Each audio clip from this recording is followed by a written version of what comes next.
Praise the Lord. Thank you, Roxanne, for that word of prayer, because I really feel I need it today. The Lord knows how I'm feeling, because I believe that the word that the Lord has dropped into my heart today is a word for myself. I feel that you may all benefit, but ideally I think this is my feeling, that it's a word that the Lord has given directed to me. So it's a very personal message as far as I'm concerned. And so it's been very difficult to prepare over the last few days. But the Lord has dropped it in your heart to pray for me, and I thank you for that, for being obedient to the word, to the Lord. Today I'm going to be reading from Psalms 27, a very special psalm for me. It's probably one of the first psalms, well, as Psalm 23 that my mom taught me as a child, that she taught us to write out and pray every night. And so, a very special psalm. It was my mom's favorite psalm, so it's very personal. My mom passed away 2 years ago. It's very special. So let us read. Psalm 23. The Lord is my light and my salvation. Whom shall I fear? Lord is the strength of my life. Of whom shall I be afraid? When the wicked, even mine enemies and my foes, came upon me to eat up my flesh, they stumbled and fell. Though an host should encamp against me, my heart shall not fear. Though war should rise against me, in this will I be confident. One thing have I desired of the Lord, that will I seek after, that I may dwell in the house of the Lord all the days of my life, to behold the beauty of the Lord and to inquire in his temple. For in the time of trouble he shall hide me in his pavilion. In the secret of his tabernacle shall he hide me. He shall set me upon a rock. And now shall my head be lifted up above my enemies round about me. Therefore will I offer in his tabernacle sacrifices of joy. I will sing, yea, I will sing praises unto the Lord. Hear, O Lord, when I cry with my voice. Have mercy also upon me and answer me. When thou saidst, seek ye my face, my heart said unto thee, thy face, Lord, will I seek. Hide not thy face far from me. Put not thy servant away in anger. Thou hast been my help.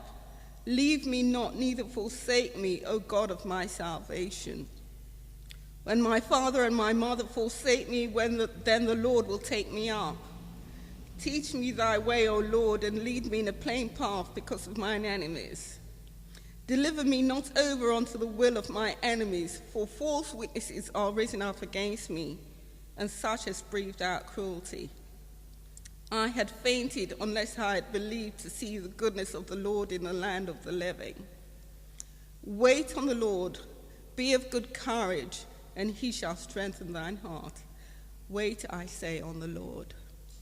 Amen. Now, the main subject that I have is waiting on the Lord. It's something that we all have to do at some point in our lives. And it's the troubles that we go through, the problems that we go through. In last week's message in Matthew 14, we saw that situation that the disciples were going through in the sense that they had adverse weather conditions that they had to struggle with, to battle with. Problems is something that we all go through, difficulties, whatever they may be, problems at work, problems with finances, health issues, marriage, wayward children, all these sorts of things are just standard everyday things that we all deal with from time to time. Now, Psalms 27 is a song or a poem that David wrote during times of difficulties and distress, and can be used as a demonstration of the Christian life, really. Because one of the first things that we notice that he remembers who God is. In verse 1, he says, the Lord is my light and my salvation. Whom shall I fear? The Lord is the strength of my life. So imagine you're in a situation a difficult situation, life or death situation perhaps. And in that situation is when our hearts cries out to the Lord, remember who you are. David is saying, I remember you are my light and you are my savior. You can save me in this situation. In fact, the whole of Psalm 27 is broken down into areas of 5 essential points that I can see. First being that his desire is towards God. In verse 4 to 6, he's seeking the face of God. And that gives us an example of what we need to do in times of trouble. First and foremost is to seek God's face. He lists throughout that chapter all the terrible things that could happen to him. His mother and father forsaking, all the enemies that encamp around him. So if it's not trouble at home with his parents, it's trouble outside with his enemies. So, in all situations. But first and foremost, it's seeking God's face. And also he mentions the absence of fear, because the absence of fear results from seeking God's face. By knowing who God is and spending time with him comes a peace. When there is peace, fear should leave, and faith would strengthen. Is faith or fear? Which is it? But David is saying to us, he shall not fear in those situations because he's seeking God's face. And when he does that, he's seeking God's face, he has the third thing that I've found is the assurance of protection. Even though a war should rise up against him, I have the assurance of protection because he's seeking God's face. In verse 5 to 6 and verse 10, he says, I have that assurance of that protection. But he also remembers, yes, I'm seeking God's face, but I'm also appealing for help to the Lord. I'm seeking your face. I'm saying, I know who you are. You're majestic, you're worthy, you're almighty. But Lord, there is this particular problem. I'm not failing to tell you what it is. There are enemies that are outside trying to get me. My mother and my father have forsaken me. I'm telling you what that problem is. So first of all, I'm saying, I know who you are. You are mighty, you're worthy, you're wonderful. But this is the problem. Help me in this particular problem. And the fifth thing I noticed in that chapter at the very end in verse 14, which has always stuck with me, is the acceptance of waiting. He said, wait on the Lord. Be of good courage, and he will strengthen your heart. Wait, I say, on the Lord. What is it to wait? It's something that we all have to do at some point. We start off as children not exactly knowing what it is to wait, because as babies we cry for our milk, and if it's not here straight away, I'm going to up the volume. That's what babies do. I'm not waiting. I want it now. And as toddlers, it's not just about the volume. I am also stamping. I want it now. My niece and nephew's godchildren, when taking them out or whatever and buying them a sweet, they won't let you wait to open it. Come, I want it now. But as you get older and as you grow, you learn about this thing called waiting, because you wait for the school bus, you wait in a queue for school dinners, you start to learn, oh, I have to wait. Okay, I can accept this. So, after a few times of doing it, it's only about 5-10 minutes for waiting for the bus or whatever it might be. So you begin to understand waiting is part of life. 5-10 minutes, I can handle that. As we grow up, as teenagers, we learn we have to wait for our exam results. That involves a few weeks. It's no longer just a few minutes, it's a few weeks now. So, okay, everyone else is doing it, I can also do it. As young adults, as we apply for jobs, we have to wait for the results of those job applications to come in. And depending on the job, it may be a couple of interviews, whatever. We have to go through that process of waiting. So we begin to understand this system of waiting a little bit more. But then we become Christians, maybe earlier, later, whatever. We begin to ask God for things, and we may not see the answer straight away. And what happens is there's a different type of waiting involved. The world is telling us at the same time, yes, there is an element of waiting, but at the same time, you shouldn't have to wait too long. So we have fast foods. So we don't have to wait for the food to be cooked from scratch, and we have a microwave which will heat things up quicker than, putting it on the stove. Make things faster. Instagram and all these sorts of things. The world comes up with different ways of cutting down this waiting time. It shouldn't be too long. When you're standing at the bus stop, and it's no longer acceptable to not know when the bus is coming, so we have messages scrolling across telling you how long your wait is going to be. And so you decide, if it's going to be 20 minutes, I don't know, I think I'll go back into the shop, or, get a taxi, or whatever it may be. But there's an expectation that you shouldn't have to wait too long. And so when you go to the hospital, you're given times, your wait time is 2 hours. And you think, is that acceptable? If not, you complain and whatever. And then the Christian life tells you something else.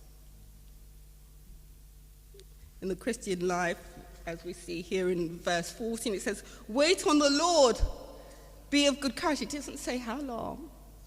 It doesn't tell you how long. He's not saying, wait on the Lord for a month, wait on the Lord for 2 months. And then the wait turns into 6 months and a year or 2 years, whatever the case may be. And you begin to say, Lord, what is this? What is all this waiting I'm having to do? You said, why am I waiting a year or 2 years? But the Lord is trying to teach us something. Waiting brings about something called patience. Patience brings about maturity. And God is trying to bring about maturity in us in this process of waiting.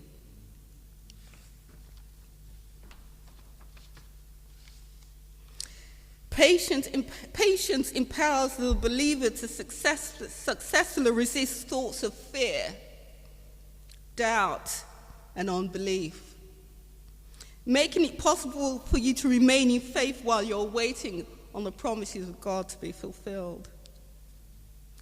That's what waiting does. It's something that is produced in the time of waiting. Patience is produced in the time of waiting. And there comes maturity in knowing who God is, learning how to stand on his word, learning to stand on his promises, learning not to fear, not to doubt, not to unbelieve, to disbelieve his word. That is what patience brings about. It is a virtue, something that is worthy, something that is wonderful, and is something that we all need to strive for. So there is a purpose in the waiting. There is a purpose. David said, wait on the Lord, be of good courage. That means you need to be strong, you need to be bold, and he will strengthen your heart. So in the process of that waiting, God is doing something within you. So in the waiting, think, so what is God trying to do in me? I am waiting, and God is trying to teach me patience, because I know I'm not the most patient person, and that's why this message is personal to me. God is strengthening my heart during this process. This waiting is so important that David repeated it. He didn't just say wait once. He said, wait on the Lord. And then he said at the end, wait, I say, on the Lord. Because there is something at the end of it. You're not, what's that song? I don't want to wait in vain for your love. I can't remember. Bob Marley. Yes. I don't want to wait in vain. But God is not letting you wait in vain. Because in the process, he's doing something within you. It is never in vain. You will learn something in this process of waiting. You will gain patience. Because without patience, you will give up before your harvest it comes due. And without patience, you will take your focus off God and you will put it on the problem or the issue, what it is that you're believing God for. You focus on that instead of God. But yet at the very start of Psalms 27, David said, the Lord is my light and my salvation. At the very first thing, he put his focus on God. Without patience, you put your focus on the problem. As I said, Isaiah 40 verse 31 says, but they that wait upon the Lord shall renew their strength. They shall mount up with wings as eagles. They shall run and not be weary. They shall walk and not faint. That means God is doing something in you in that time. And that is just the confirmation. You get stronger to be able to endure in that process. It is a process. As I said before, as children, as babies, we start off not knowing what this waiting's all about. And you make yourself, heard. What's all this waiting about? As toddlers, you can do more in making yourself heard. But as children, we begin to understand a little bit more about this process of waiting. But then understanding God's process for waiting is different from the world's process of waiting, because the world would like to put a time limit on everything. They say, there's a cutoff. You should not wait any more than 4 hours in emergency, or how long ever it is that they put in place. But God is saying something else. He doesn't give you a time limit. When he sees that you have been prepared, that you've been strengthened, you have been encouraged, that's when he will say, yes, you have learned this process of waiting. You have fully matured. You have not fainted, and therefore you will be rewarded. Praise be to God for this lesson, because that's what wait is. It is a lesson that we all have to go through. We thank the Lord for that. And so I don't really want to labor that too much. I think it's explained. I hope I've explained it reasonably well. But I just want you to ask yourself, have you got tired of waiting? Have you given up? Have you fainted?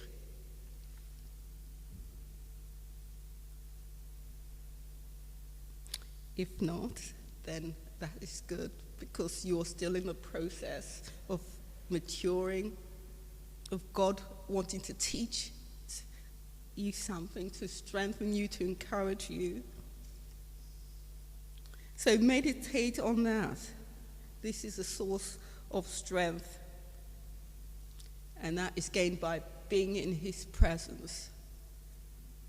So in that process of waiting, be waiting in his presence, praising and worshiping him, putting your focus totally on him and not on that thing that you're waiting for, that promise. I give God thanks for this message today. Thank you. May the Lord bless you.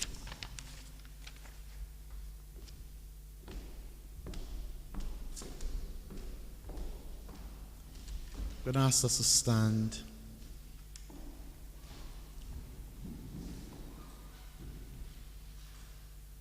Just right where we are, I just want us to reflect on what has been said this morning. We're not here by chance. God wanted us to be here. And as we listen to Jacqui this morning,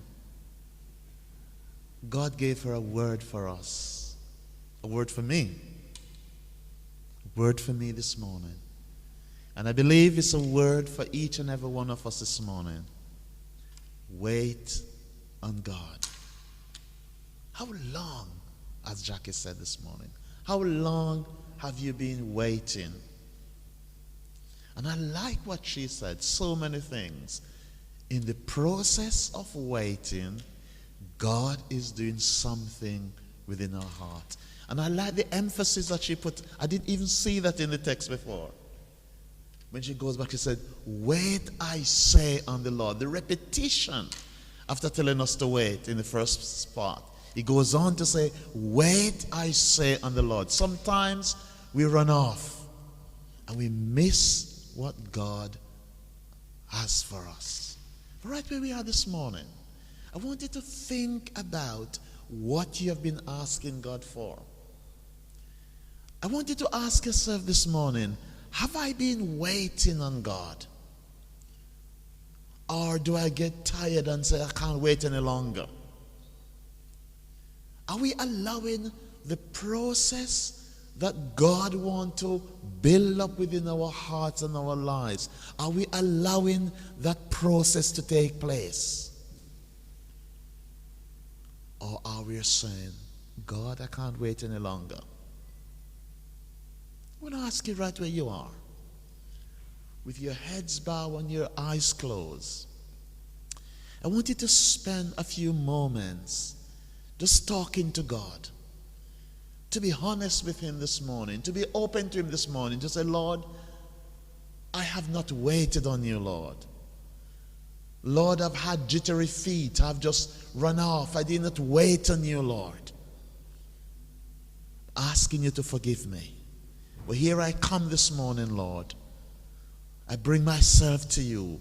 Give me the strength, the grace to wait upon you, to allow your purpose to be realized in my heart. Right where you are, commit yourself to God.